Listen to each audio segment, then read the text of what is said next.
जय श्री कृष्णा। आप सभी को चातुर्मास के 5वें दिन की ढेरों शुभकामनाएं। प्रिय भक्तों, आज चातुर्मास को आरंभ हुए 5वां दिन है और आज से श्रावण मास भी आरंभ हो गया है। आज चातुर्मास महात्म्य में हम सुनेंगे 5वां अध्याय 5वें दिन की कथा, जिसमें वृतांत देवर्षि नारद और भगवान नारायण के बीच चल रहा है। किस प्रकार से श्वेतद्वीप की महिमा भगवान नारायण नारद को समझाते हैं, क्या उसकी महिमा है और क्या उसका पुण्य है, उसके विषय में वृतांत आएगा। बहुत ही महत्वपूर्ण वृतांत है, इसको आप ध्यानपूर्वक सुनिएगा। कथा आरंभ करते हैं। आपसे निवेदन है कि श्रावण मास महात्म्य भी हमने आरंभ किया है, तो श्रावण मास महात्म्य का श्रवण आप अवश्य कीजिएगा। और हमने श्री शिव महापुराण भी आरंभ किया है। अब हम सारा दिन केवल महात्म्य पढ़ते हैं, क्योंकि पवित्र समय है।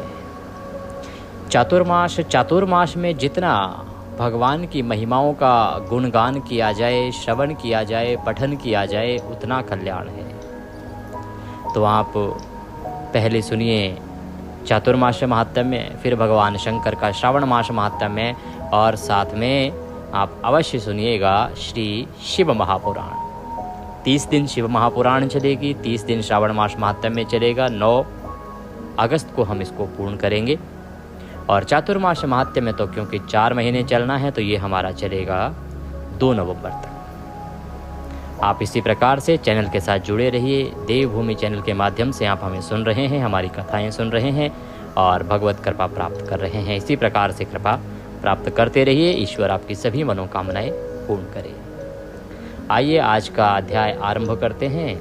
आपसे निवेदन है कि भगवान की कथा का यह वीडियो है, तो कृपया वीडियो को एक बार लाइक अवश्य कर दीजिएगा। नारायण की कृपा प्राप्त करने के लिए कमेंट बॉक्स में अवश्य लिखिएगा जय श्री हरि या ओम नमो भगवते वासुदेवाय। जितना लिखेंगे उतना पाएंगे। आप देख रहे हैं देवभूमि ज्योतिष संस्थान का प्रतिष्ठित यूट्यूब चैनल। अगर आप सभी प्रकार की कथाएं, महात्म्य आदि जो पुराणों में वर्णित है सुनते रहना चाहते हैं, सही कथाएं सुनना चाहते हैं, क्योंकि हम अपने चैनल पर, हमारा कर्म है पांडित्य कर्म, तो हम अपने चैनल पर ऐसा नहीं कि किन्हीं भी कथाओं को महात्म्य के नाम से सुना दें।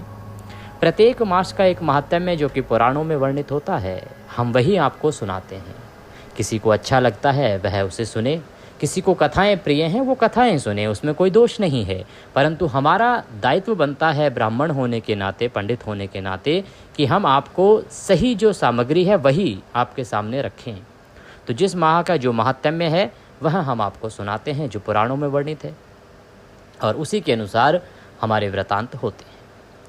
आइए हम आरंभ करते हैं आज 5वें दिन की कथा चातुर्मास महात्म्य में। सर्वप्रथम गुरुदेव के चरणों में वंदना करते हैं। गुरुर्ब्रह्म गुरुर्विष्णु गुरुर्देव महेश्वरः, गुरुर्साक्षात् परब्रह्म तस्मै श्री गुरुवे नमः। बोलिए गुरुदेव महाराज की जय। माँ सरस्वती को प्रणाम करते हैं। या देवी सर्वभूतेषु माँ सरस्वती रूपेण संस्थिता, नमस्तस्यै नमस्तस्यै नमस्तस्यै नमो नमः। बोलिए सरस्वती महारानी की जय। प्रथम पूज्य गणेश जी महाराज को प्रणाम करते हैं। भगवान वासुदेव को नमन करते हैं और आज का महात्म्य आरंभ करते हैं, जिसमें भगवान वासुदेव के महात्म्य की चर्चा आ रही है। और स्कंद पुराण में कुमार स्कंद के माध्यम से नारद और नारायण के बीच का संवाद बताया जा रहा है। स्कंद ने कहा कि नारद जो आत्मा के ज्ञान वाले पुरुषों में श्रेष्ठ थे और जिनसे परम पुरुष नारायण ने इस प्रकार कहा था, उन्होंने उन लोकों में श्रेष्ठ जगत के कल्याण के धाम अच्युत से इस प्रकार वचन कहे। नारद ने कहा, हे प्रभु, आपने जिन्होंने अपने अपार तेज को ऋषि रूप में छिपा रखा है, जो कुछ कहा है वह मैंने पूरी तरह से सुन लिया है, किंतु मैं मन ही मन जानता हूँ कि यह सब आपकी ही लीला है, जो सबके स्वामी हैं। हे भूमान, आपके दर्शन मात्र से ही मेरी समस्त कामनाएं पूर्ण हो जाएंगी, क्योंकि मेरा हृदय आपके दर्शन के लिए आतुर है। तथापि आपके पूर्व स्वरूप के दर्शन की मेरी तीव्र इच्छा है। हे प्रभु, मैं उसे देखने के लिए उत्सुक हूँ। देवर्षि नारद भगवान नारायण को कह रहे हैं कि प्रभु, आप जो समझा रहे हैं वो तो सही है, लेकिन मैं ये जानता हूँ कि ये सब आप ही की लीला है। सब आप ही हैं, आप ही वासुदेव हैं, आप ही सब कुछ हैं, और मैं आपके मूल रूप के दर्शन करना चाहता हूँ। मेरी आपके मूल रूप को देखने की बड़ी अभिलाषा है। श्री नारायण कहने लगे, हे नारद, मेरे उस रूप को दान, धार्मिक दान, यज्ञ, योगाभ्यास, वेदों के अध्ययन, पाठ, तप से नहीं देखा जा सकता। केवल मुझ में अनन्य भाव से संलग्न श्रेष्ठ भक्तों द्वारा ही पूर्ण अनन्य भक्ति से देखा जा सकता है। बड़ी बात कही यहाँ पे नारद जी को भगवान नारायण ने। श्री नारायण कहते हैं कि मेरा जो मूल रूप है उसे ना तो दान के द्वारा देखा जा सकता है, ना धार्मिक दान के द्वारा, ना यज्ञ योगाभ्यास के द्वारा, ना वेदों के अध्ययन और पाठ तथा तप से देखा जा सकता है। उसके लिए केवल मुझ में अनन्य भाव के साथ प्रेरणा होनी चाहिए, कि जो अनन्य भाव के साथ मेरे अंदर डूबा हुआ रहे, जिसे अनन्य रूप से मुझसे प्रेम हो, जो मुझसे प्रेम करे उसी को मेरे दर्शन होते हैं। मुझ में तुम्हारी अनन्य भक्ति है। सांसारिक सुखों के प्रति अनासक्ति से तुम्हारा ज्ञान दृढ़ होता है, यही तुम्हारा धर्म है। अतः तुम्हें वह दर्शन प्राप्त होगा जो देवताओं के स्वामी सहित अन्य देवताओं के लिए भी अत्यंत कठिन है। मैं तुम्हारी भक्ति से अत्यंत प्रसन्न हूँ नारद। आज मैं तुम्हें उस दर्शन का आश्वासन देता हूँ। तुम श्वेत द्वीप पर जाओ। हे श्रेष्ठ ब्राह्मण, वहाँ तुम्हारी यह मनोकामना पूर्ण होगी। इस प्रकार भगवान नारायण नारद को समझाते हैं, सांत्वना देते हैं और समझाने का प्रयास करते हैं कि मैं अवश्य ही तुमसे प्रेम करता हूँ, मैं तुमसे प्रसन्न भी हूँ, तुम्हारी भक्ति से भी प्रसन्न हूँ, और तुम्हारी ये जो अभिलाषा है मेरे मूल रूप के दर्शन की, वो भी अवश्य पूरी होगी। तो उसके लिए वो एक उपाय बताते हैं, कहते हैं कि तुम श्वेत द्वीप पर जाओ। यह वचन सुनकर ब्रह्मपुत्र नारद ने उन प्राचीन ऋषि नारायण की आराधना की। एक उत्तम शुभ ज्योतिषीय योग में वे आकाश में उड़ गए। वे तुरंत ही मेरू पर्वत पर उतर आए। एक शांत एकांत स्थान पाकर ऋषि कुछ देर तक पर्वत शिखर पर रुके। उत्तर पश्चिम दिशा में देखते हुए उन्हें एक अत्यंत अद्भुत द्वीप दिखाई दिया। क्षीर सागर क्षीरोदधि के उत्तर किनारे पर एक विशाल द्वीप है, जिसे श्वेत द्वीप के नाम से जाना जाता है। यह सदैव दीप्तिमान रहता है, प्रकाशमान रहता है तथा इसके चारों ओर अत्यंत उज्जवल श्वेत प्रकाश का समूह फैला हुआ है। सफ़ेद रोशनी है इसके चारों तरफ। यह चारों ओर से घिरा हुआ था और असंख्य आम के पेड़ों, नीम के पेड़ों, इकोरा बंधुका के पेड़ों, अशोक की एक प्रजाति है ये, बिल्व के पेड़ों तथा दिव्य पेड़ों आदि, बरगद के पेड़, किशुका और चंदन के पेड़ों तथा साल के पेड़ों से घिरा हुआ था। तमाला, केतकस, कैपक, कुंडा के पेड़, चमेली के पेड़, दिव्य जैस्मिन के पेड़, ये सभी फूलों और फलों के वजन से नीचे झुके हुए थे। इन पर इतने फल थे, इतने फूल थे। वह अनेक कल्प वृक्षों के समूहों से, स्वर्ण, केले और सुपारी के वृक्षों की पत्तियों से आच्छादित था।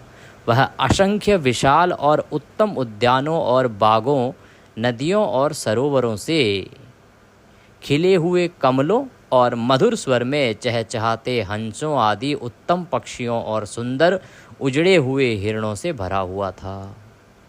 वहाँ सभी जीवित प्राणी, चाहे वह चल हों अचल, मुक्त जीवन जीते थे। जब वे देख रहे थे तो उन्हें भगवान के उत्तम भक्त दिखाई दिए। तो इस प्रकार से श्वेत द्वीप पर नारायण के समझाने पर नारद पहुंचते हैं, वहाँ अत्यंत ही शोभायमान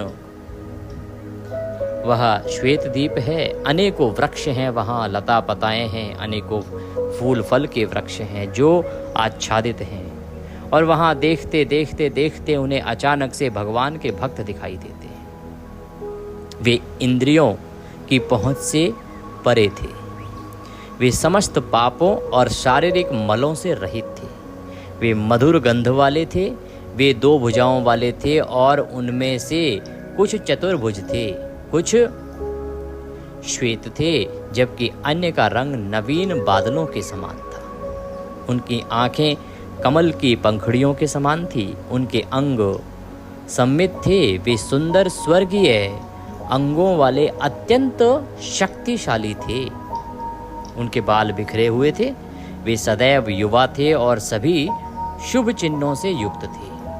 उनकी हथेलियां और तलवे कमल से चिन्हित थे। वे जीवन के 6 दोष होते हैं जीवन के। देखिए, एक भूख होती है, एक प्यास होती है, एक क्षय होता है, एक मृत्यु होती है और एक शोक होता है, और अंतिम आता है मोह। ये जीवन के 6 दोष बताए गए हैं, भूख, प्यास, क्षय, मृत्यु, शोक और मोह। इन सभी से वो रहित थे, ये उनके अंदर नहीं थे। ना ही किसी के प्रति मोह था उनको, ना ही उनके अंदर कोई शोक था, ना मृत्यु होती थी, ना मृत्यु का भय था, ना क्षय था, ना प्यास लगती थी उनको, और ना ही उनको भूख लगती थी। वे तेज में सूर्य से भी अधिक थे। वे श्वेत वस्त्र पहने हुए थे, वे सौम्य थे और ध्यान में लीन थे। यहाँ तक कि मृत्यु का देवता भी उनसे हमेशा भयभीत रहता था। इस प्रकार के वो भगवान के भक्त वहाँ उस नारद जी को दिखाई दिए। तो सावर्णी ने कहा कि वे कौन से पुरुष हैं जो इंद्रियों की सीमा से परे हैं? सावर्णी, जिनको स्कंद जो है वो कथा सुना रहे हैं। स्कंद कौन? कुमार कार्तिकेय। जो आरंभ में जब वृतांत आरंभ हुआ प्रथम अध्याय में, तो हमने आरंभ में उनका परिचय दिया था कि ये कथा कौन सुना रहा है। कुमार कार्तिकेय के माध्यम से, कुमार कार्तिकेय जिन्हें स्कंद कहते हैं, क्योंकि ये जो कथाएं हैं, ये जो पुराण है, इसका वर्णन स्कंद पुराण में आता है। तो कुमार स्कंद जो हैं वो सावर्णी को ये कथाएं सुना रहे हैं। सावर्णी ने उनसे प्रश्न किया था और उसके बाद वो कहते हैं कि इसी प्रकार का प्रश्न नारद जी ने भगवान नारायण से किया था। तो भगवान नारायण और नारद जी का वृतांत आया। अब मूलतः सावर्णी को, क्योंकि स्कंद कुमार ये कथा सुना रहे हैं, तो सावर्णी कहते हैं स्कंद कुमार को कि वे कौन से पुरुष हैं जो इंद्रियों की सीमा से परे हैं, शरीर के रोगों और मलों से मुक्त हैं, मधुर सुगंध से परिपूर्ण हैं। ऐसे व्यक्ति कैसे जन्म लेते हैं, उनका भाग्य क्या है? क्योंकि जब भी वृतांत आया कि नारद जी वहाँ पहुँचे और वहाँ पे इतने दिव्य पुरुष उन्होंने देखे, जिनको ना तो कोई रोग होता है, ना भूख लगती है, ना प्यास लगती है, जिनके अंदर से मधुर सुगंध आती है और अच्छा उनका शरीर है, बहुत ही सुंदर वो प्रतीत होते हैं। तो ये जो शरीर वाले लोग हैं, जिनके अंदर इंद्रियों की जो सीमा से परे सोचते हैं, अर्थात किसी प्रकार का उनको ना शोक होता है, ना हर्ष होता है, जिनका इतना नियंत्रण है, तो उनका जन्म कैसे होता है, ये उन्होंने प्रश्न किया। आगे वो कहते हैं कि श्वेत द्वीप इस पृथ्वी की सतह पर है, यद्यपि जल के सागर में है। आपने श्वेत द्वीप के निवासियों के विषय में इंद्रियों से परे की स्थिति की घोषणा कैसे की? कि भाई ये जो स्थान है ये तो पृथ्वी पर ही है, तो पृथ्वी लोक पर रहने वाले जो लोग हैं वो इतने अधिक नियंत्रित कैसे हो सकते हैं कि वो इंद्रियों से भी परे सोचने लगे? और जो लोग अस्तित्व, चेतना और आनंद के स्वरूप अविनाशी ब्रह्म में स्थित हैं, शुद्ध विचार से परिपूर्ण हैं, वे ही मुक्त हैं, अन्य नहीं। कृपया मेरा यह संदेह दूर करें, मुझे जानने की बड़ी उत्सुकता है, क्योंकि आप सभी प्रकार के प्रवचनों में निपुण हैं, इसीलिए मैं आपकी शरण आया हूँ। इस प्रकार से सावर्णी जो हैं कुमार स्कंद से प्रश्न करते हैं।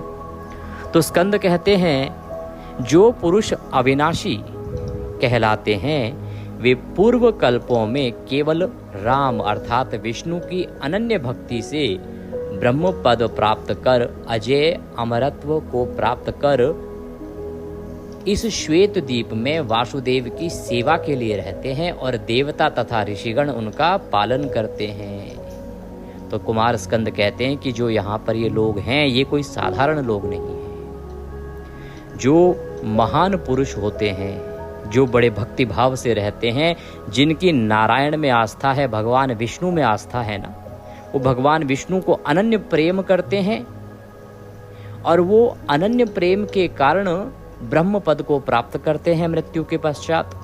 और वो अजय होते हैं, अमर होते हैं, क्योंकि वो भगवान विष्णु के धाम में आ गए होते हैं। और ये जो लोग हैं ये श्वेत द्वीप में वासुदेव की सेवा के लिए रहते हैं। ये कोई साधारण लोग नहीं है, ये पृथ्वी लोक के लोग नहीं है, ये मृत्यु पर्यंत नारायण के धाम को प्राप्त कर चुके लोग हैं। जब विश्व विनाश का समय आएगा तब वे काल अर्थात मृत्यु समय और माया के भय से मुक्त होकर शाश्वत क्षेत्र में स्वतंत्र प्राणी के रूप में रहेंगे। कि जब ये जो एक विश्व विनाश जब होता है ना, प्रलय जब आती है, तो प्रलय के एक समय में वही वो लोग होंगे जिनको ना मृत्यु का भय होगा, ना किसी प्रकार की माया में ग्रसित होंगे।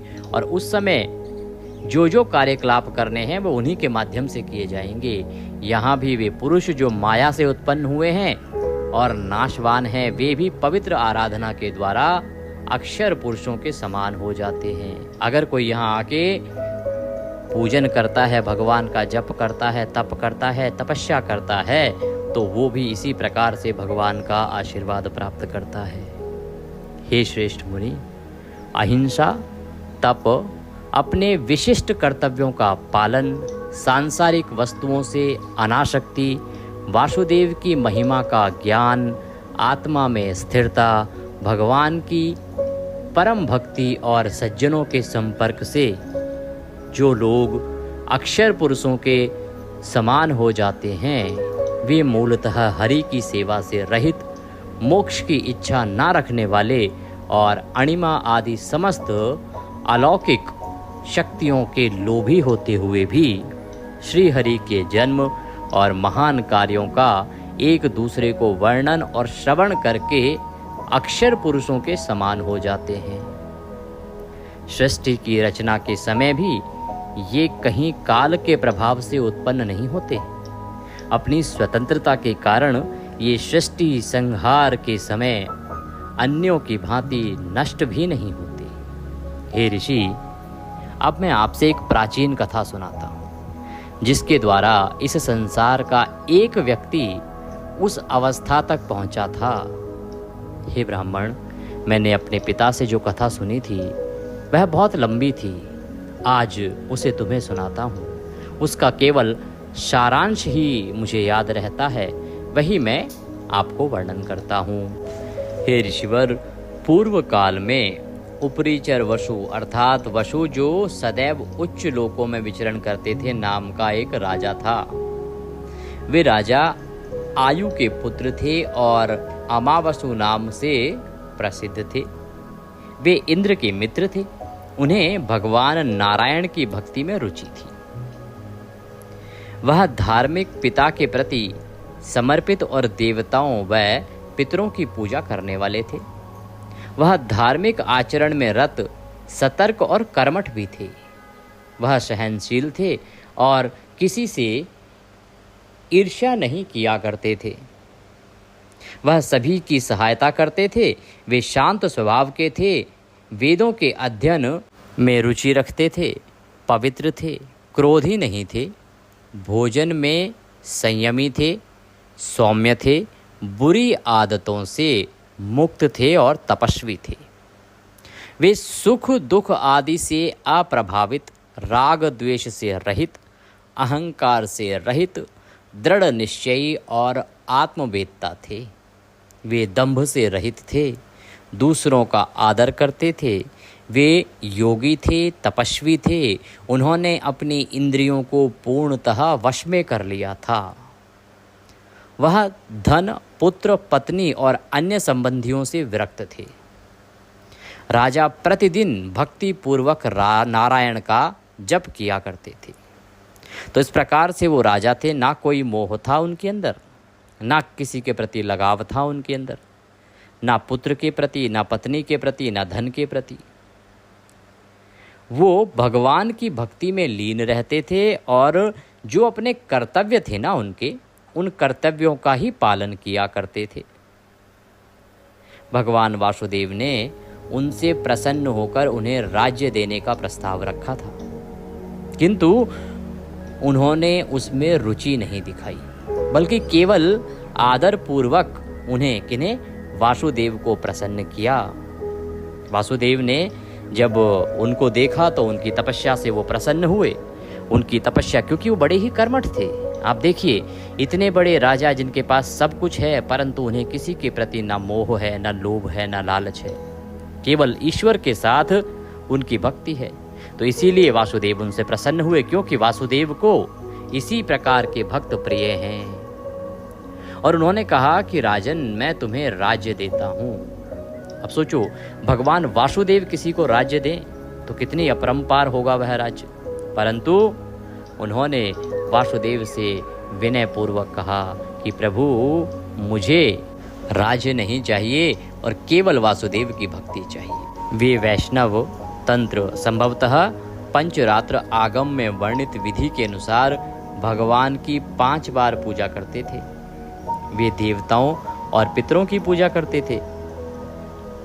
जो कुछ बच जाता था उसे वे ब्राह्मणों और अपने आश्रितों में बांट देते थे। ब्राह्मण और आश्रित अर्थात जो उन पर निर्भर थे, उनको बांट देते थे और बचे हुए भोजन पर अपना निर्वाह करते थे। ऐसा नहीं कि सबसे पहले राजा खाएंगे, पहले वो बांटते थे, सभी को भोग लगाते थे, देवताओं को भोग लगाते थे, पितरों को भोग लगाते थे, ब्राह्मणों को भोजन कराते थे और फिर जो उन पर आश्रित लोग थे उनको भोजन कराते थे। और फिर यदि कुछ बच जाता था तो वो स्वयं अपने निर्वाह के लिए उसे खा लेते थे। वे सत्य के प्रति समर्पित थे और सभी जीवों के प्रति अहिंसक थे। वो कभी झूठ नहीं बोलते थे, सत्य के लिए सदा लड़ते थे और कभी किसी पर हिंसा नहीं किया करते थे। राजा जानते थे कि पशुओं का मांस खाना बहुत बड़ा पाप है और उसने अपनी प्रजा को भी ऐसा ही बताया था, जिससे कि उसके राज्य में कोई भी मांसाहार ना करे, किसी जानवर को ना मारे, किसी पशु को ना मारे, किसी पे अत्याचार ना हो। उसने पूरे मन से देवताओं के देव जनार्दन की शरण ली, जिनका कोई आदि, मध्य और अंत नहीं है, जो जगत के अविनाशी रचयिता हैं। राजा सदैव ही श्री वसुदेव के चरणों में अपना मन एकाग्र करते थे और अपने कान भगवान की कथा सुनने में लगाते थे। वे अपनी आँखों को मूंद के दर्शन के लिए, साथ ही उनके भक्तों के दर्शन के लिए समर्पित करते थे।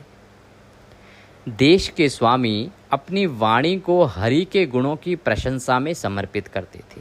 देश के स्वामी अर्थात वह राजा सदा ही भगवान श्री हरि के गुणों की प्रशंसा में समर्पित रहते थे। राजा अपनी नाक का उपयोग तुलसी के पत्तों और फूलों की सुगंध को सूंघने में करते थे। जो नारायण के चरणों को छू चुके थे, ना किसी अन्य प्रकार के इत्र को। वे श्री विष्णु द्वारा अपनी त्वचा पर पहने हुए वस्त्रों के स्पर्श पर एकाग्र रहते थे। वे अपनी जीभ का उपयोग नारायण को अर्पित किए गए भोजन को ग्रहण करने और आनंद के लिए किया करते थे। जुबा से अर्थात जीभ से भगवान श्री हरि की प्रशंसा करना, उनके प्रवचन सुनाना, उनकी कथाएं सुनना और सुनाना। नाक से जो पुष्प भगवान नारायण को छू के आए हैं ना, केवल उनकी सुगंध लेना, किसी इत्र आदि की नहीं। त्वचा पर वही पहनना जो नारायण को अर्पित किया गया है और जो नारायण को भोग लगाया गया है ना, उसी को ग्रहण करना। जीभ से वही खाते थे। राजा अपने पैरों का उपयोग भगवान के मंदिर के पवित्र परिसर में जाने के लिए करते थे और अपने हाथों का उपयोग हरि की सेवा करने के लिए करते थे। इस प्रकार से उन्होंने अपने सभी अंगों को हरि के प्रति समर्पित कर रखा था। हाथों को, पैरों को, जीभ को, नाक को, कानों को, मुख को, सभी को नारायण के प्रति ही समर्पित कर रखा था। उन्होंने अपने सिर, शरीर का जो सर्वश्रेष्ठ भाग है, उससे भगवान विष्णु के चरणों की वंदना की। उन्होंने भगवान के महान भक्तों के साथ घनिष्ठ मित्रता स्थापित की। भगवान विष्णु की भक्ति का व्रत रखने वाले राजऋषि का एक ही क्षण भगवान राम की भक्ति के बिना व्यर्थ नहीं जाता था। उसने भगवान विष्णु के जन्म आदि उत्सवों को बड़ी तैयारी धूमधाम से मनाया। इसके लिए उसने मंदिर, बगीचे और पार्क बनवाए। हे श्रेष्ठ ब्राह्मण, जब वह नारायण के प्रति ऐसी भक्ति में रत था, तब देवताओं के राजा इंद्र ने उसे स्वेच्छा से अपने शयन स्थान में रहने का अवसर प्रदान किया। इंद्र ने उन्हें अमोघ कमलों से बनी अत्यंत सुंदर वैजंती माला प्रदान की। साथ ही उन्हें प्रचुर मात्रा में रत्न और हीरे जवाहरात आदि दिए। वह अपनी आत्मा, राज्य, धन, रानी, वाहन सब कुछ सदैव भगवान का ही मानते थे। पूर्ण एकाग्रता और भक्ति पूर्वक उन्होंने सात्विक विधि का पालन किया और इच्छित उद्देश्यों की पूर्ति के लिए तथा अवसर की मांग के अनुसार नियमित रूप से सभी महान यज्ञों का अनुष्ठान किया। उस महान आत्मा के भवन में पंचरात्र सिद्धांत के विशेषज्ञ प्रमुख ब्राह्मण सामान्यतः भगवान को समर्पित और भगवान को अर्पित भोजन का आनंद लेते थे। शत्रुओं का नाश करने वाले भगवान जब धर्मपूर्वक राज्य करते थे, तब ना तो उन्होंने कभी असत्य बोला, ना कभी उनकी बुद्धि भ्रष्ट हुई और ना ही उन्होंने शारीरिक रूप से किंचित मात्र भी पाप किया। भगवान के प्रति अपनी भक्ति बढ़ाने के लिए राजा प्रतिदिन भगवान के भक्तों के मुख से पंचरात्र नामक महान तंत्र का श्रवण करते थे। राजा ने शुद्ध धर्म की स्थापना करके तथा अपनी प्रजा को संतुष्ट करके पृथ्वी की उसी प्रकार रक्षा की जैसे इंद्र स्वर्ग की रक्षा करते हैं। उसके राज्य में 7 प्रकार के मांसभक्षी अर्थात राक्षस व्यक्तियों में से कोई भी नहीं था और ना ही कोई नास्तिक का वेश धारण करने वाला था। ना तो कोई मांसाहारी था और ना ही कोई नास्तिक था। सब भगवान में आस्था रखने वाले लोग थे। उसके राज्य में व्यभिचारी स्त्रियों और पुरुषों द्वारा दूसरों की पत्नियों के साथ छेड़खानी या अनैतिक अधार्मिक कृत्यों जैसे अंतरजातीय विवाह के अपराधियों के बारे में सुना तक नहीं जाता था। इस प्रकार की कोई घटना वहां घटित नहीं होती थी। जब वह राज्य करता था तो किसी को भी 11 प्रकार के मद्य अर्थात जो नशीले पेय होते हैं ना, और 3 प्रकार के सुरा जो आध्यात्मिक जिसे हम मदिरा कहते हैं, एक प्रकार से हम उसको बियर कह सकते हैं आज के समय की, इनकी सुगंध तक नहीं आती थी उसके राज्य में। यद्यपि वह इन गुणों से संपन्न था, फिर भी एक अवसर पर स्वर्गवासियों अर्थात देवताओं के प्रति पक्षपात के कारण, असत्य बोलने के कारण वह स्वर्ग से नीचे गिर गया और पृथ्वी की आंत में प्रवेश कर गया। धर्मपरायण राजा पृथ्वी के गर्भ में रहते हुए भी नारायण के प्रति समर्पित रहे और भगवान का जप नाम उच्चारण करने में तत्पर रहे। भगवान की कृपा से वह पुनः ऊपर उठ गए। तो भगवान की कृपा से उन्हें पुनः ऊपर उठा लिया गया और स्वर्ग प्राप्त कर मन चाहा सुख भोगने लगे। अपने पितरों के श्राप से वे पृथ्वी पर चेदी, जो भारत में बुंदेलखंड और मध्य प्रदेश का भाग है ना, वहाँ के राजा बने। उन्होंने पंचरात्र विधि से आनंद पूर्वक, सजगता पूर्वक हरि की भक्ति की। तत्पश्चात उन्हें स्वर्ग की प्राप्ति हुई। अपने दिव्य शरीर से राजा ने भगवान तथा महर्षियों की भक्ति बढ़ाई और वहाँ कुछ समय तक रहकर वे भगवान के उस धाम को प्राप्त हुए जो समस्त भयों से रहित है। तो स्कंद कहते हैं कि ये जो राजा थे इतने महान होते हुए भी जिसको इंद्र ने इतना सम्मानित किया, केवल एक गलती और असत्य के कारण स्वर्ग से नीचे पाताल में आ गए थे, परंतु पुनः उन्होंने भगवान में आस्था नहीं छोड़ी। उन्होंने सदा नारायण की भक्ति में वो लीन रहे। एक गलती उनसे हुई पर वो बदले नहीं, उन्होंने अपने आप को नारायण को ही समर्पित रखा और इस प्रकार से उस नारायण की भक्ति का ही परिणाम था कि पुनः उनको स्वर्ग का राज्य प्राप्त हुआ और वह स्वर्ग में पुनः स्थापित हो गए। इसका वृतांत बाकी कल सुनाएंगे। आज का यह अध्याय यहाँ पूर्ण होता है। बोलिए श्री विष्णु भगवान की जय। आज हम कथा को यहीं विराम देंगे। जो भी हमारी माताएं बहनें चतुर्मास का व्रत कर रही हैं वो चतुर्मास व्रत कथा भी सुन लीजिएगा। आज हम महात्म्य के साथ नहीं सुना रहे हैं क्योंकि हमारे बहुत से दर्शक ऐसे हैं वो कहते हैं पंडित जी हम व्रत तो धारण नहीं किए हैं, तो आप जब अपलोड करते हैं तो वीडियो बहुत बड़ा लगता है कई बार। तो यदि आप में से कोई ऐसा है जो हमारी कथा में चतुर्मास व्रत कथा भी साथ में सुनना चाहते हैं तो आप कमेंट बॉक्स में लिख के बता दीजिएगा, तो हम कल से आपको चतुर्मास व्रत कथा भी चतुर्मास महात्म्य के साथ ही रिकॉर्ड कर देंगे। आज आप अवश्य ही हमारे चैनल पर सुनिएगा श्री शिव महापुराण श्रवण मास के प्रथम दिन की कथा का वृतांत उसमें आएगा। साथ ही आप श्रवण मास महात्म्य में भी अवश्य सुनिएगा। ये 3 कथाएं पूरे महीने अब चलेंगी। चतुर्मास कथा जो है ये पूरे 4 महीने के लिए है, नवंबर तक। साथ ही श्रावण आरंभ हो रहा है तो श्रावण मास महात्म्य में और श्रावण में आपको सुनना चाहिए श्री शिव महापुराण, वह भी आपको प्रतिदिन सुनने को मिलेगा। तो इसी प्रकार से सुनते रहिए। हरि की कृपा के साथ भगवान शंकर की कृपा प्राप्त करना बहुत ही अनुपम संयोग है, इसको हाथ से ना जाने दीजिए क्योंकि चतुर्मास तो हमने पहले ही समझाया बताया आपको कि इसमें जितना प्रभु की भक्ति करेंगे, जितना प्रभु की कथाएं सुनेंगे उतना ही कल्याण है। ये माह बना ही प्रभु का कीर्तन, प्रभु की भक्ति और प्रभु की कथाएं सुनने के लिए। नारायण सब पर कृपा करें। हरे कृष्ण।